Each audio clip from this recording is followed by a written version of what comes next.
নমস্কার বন্ধুরা, সঙ্গীতা পরিবার চ্যানেলে আপনাদের সকলকে স্বাগত জানাই। আশা করি আপনারা সকলেই ভালো আছেন, সুস্থ আছেন। আগামীকাল সরস্বতী পুজোর সময় আপনারা যদি এরকম একটা বাঁধাকপি খিচুড়ি বা পরোটা রুটির সাথে সার্ভ করেন তবে কিন্তু খুব সুস্বাদু হবে খাবারটা। তাই আমি ভাবলাম বাঁধাকপি একটা রেসিপি আমি এখানে আপনাদের সামনে শেয়ার করি। চলুন তাহলে আমি রান্নাটা শুরু করি। আমি এখানে 1 কেজির মতো বাঁধাকপি বটিতে ভালো করে কুচিয়ে নিয়েছি। আলুগুলো দেখুন আমি ডুমো ডুমো করে কেটে নিয়েছি। আদা নিয়েছি, 2টো টমেটো। আমি শুকনো কড়াইতে 1/2 চামচের মতো মৌরি ভেজে নিলাম। কড়াইটা গরম হতেই আমি আলুগুলো একটু নুন হলুদ দিয়ে লাল করে ফ্রাই করে নেব। আলুটা আমার ভাজা হয়ে গেছে। এবার আমি আলুটাকে তুলে রেখে কড়াইতে একটু আমি সর্ষের তেল অ্যাড করব। এর মধ্যে আমি ফোড়নে দিয়ে দেবো সাদা জিরে, 2টো তেজপাতা। এবার আমি কিছু গুঁড়ো মশলা এর মধ্যে অ্যাড করব। প্রথমে আমি একটু আদা কুচি যেটা দেখিয়েছিলাম আপনাদের সেটা আমি এখানে দিয়ে দিলাম। এর মধ্যে আমি লঙ্কার গুঁড়ো 1 চামচ, ধনে গুঁড়ো, জিরের গুঁড়ো আর হলুদ গুঁড়ো দিয়েছি 1 চামচ। দিয়ে আমি এটা জল দিয়েই প্রথমে তৈরি করে রেখেছিলাম 10 মিনিট আগে, সেটাই আমি কড়াইতে দিয়ে দিলাম। মশলাটা আমার ভালো করে কষানো হয়ে গেছে।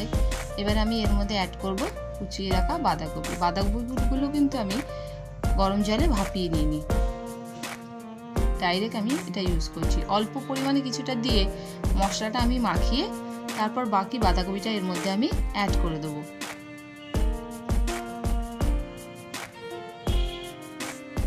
এবার আমি সম্পূর্ণ বাঁধাকপিটা এর মধ্যে দিয়ে দেবো। একবারে দিয়ে দিলে নাড়তে অসুবিধা হওয়ার কারণে আমি অল্প করে দুভাবে দিচ্ছিলাম। সমস্তটা আমার দেওয়া হয়ে গেছে। এর মধ্যে আমি এবার স্বাদ মতো নুন দিয়ে এটা আমি ঢেকে ঢেকে বাঁধাকপিটা পুরো রান্না করব।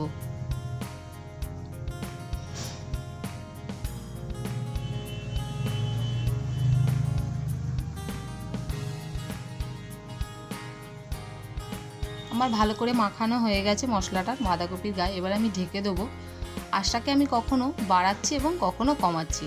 দেখুন বাঁধাকপিটা কিন্তু আমার অর্ধেকের মতো হয়ে গেছে।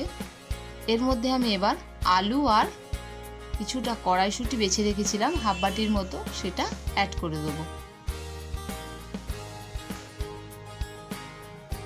ভেজে রাখা আলুগুলো এর মধ্যে আমি এবার দিয়ে দিলাম। এটা দিয়েও ভালো করে নেড়ে চেড়ে আমি আবার ঢাকা দিয়ে দেবো।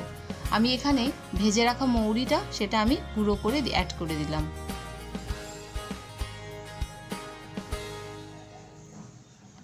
গোটা গরম মশলাটা আমি শেষে দেব।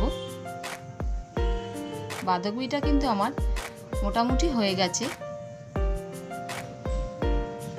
আমি এটা ঢেকে ঢেকে করছি কারণ বাঁধাকপিটা ভালো করে যদি না মজে তাহলে খেতে কিন্তু ভালো হবে না। প্রায় আমার বাঁধাকপিটা 90% হয়ে গেছে। এর মধ্যে আমি টমেটোটা উপর থেকে দিয়ে দিলাম। টমেটোটা দিয়ে আমি বিশেষ কিছু নাড়াবো না, টমেটো যেহেতু খুব তাড়াতাড়ি গলে যায়। দেখুন বাঁধাকপিটা কিন্তু আমার অলমোস্ট রেডি। এর মধ্যে আমি এবার অ্যাড করব চিনি 1 চামচ দেব কিছুটা গরম মশলা। যে গরম মশলাটা আমি আপনাদের দেখালাম সেটাই আমি শিলে বেটে নিয়েছি। আমি এখানে কোনো রকম গরম মশলার গুঁড়ো ব্যবহার করিনি। দেখুন গরম মশলাটা আমি বেটে রেখেছিলাম, ওটাই দিয়ে দিলাম। এর মধ্যে আমি 1 চামচ চিনিও অ্যাড করব।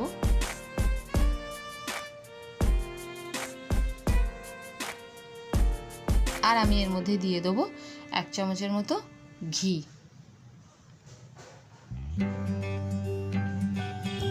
আমার বাঁধাকপিটা পুরো তৈরি হতে সময় লেগেছে প্রায় 35 মিনিটের মতো।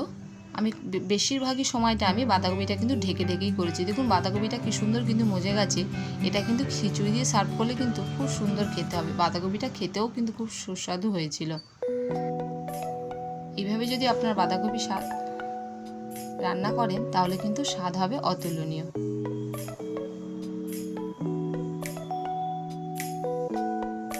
ভিডিওটা যদি আমার ভালো লাগে আপনাদের তাহলে চ্যানেলটা আমার লাইক করবেন, শেয়ার করবেন, সাবস্ক্রাইব করবেন। পাশে থাকা বেল আইকনটা কিন্তু অবশ্যই ক্লিক করবেন। ভিডিওটা সম্পূর্ণ দেখার জন্য আপনাদের অনেক অনেক ধন্যবাদ।